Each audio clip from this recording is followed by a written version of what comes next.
So at this point, the car was sold and gone. I was regretting my decision heavily, but you know, I kept in contact with the new owner and watched him completely restore the car. He basically used the rusty box shell to restore that rotten 81 Cobra. And yeah, it is now a single rail overdrive car, you know, no 302 either in 81.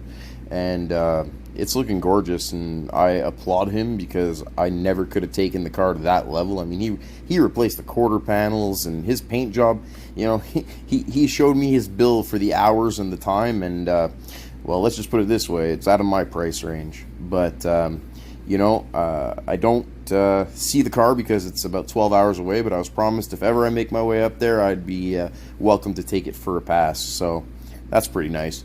But he's a good guy, and he took it to a level I never could have, and I'm proud to see what the car looks like today, and maybe I did make the best decision for the car.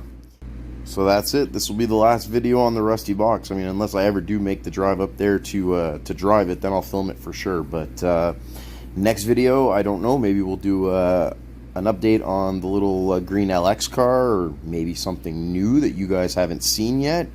Anyway, guys, stick around. More to come.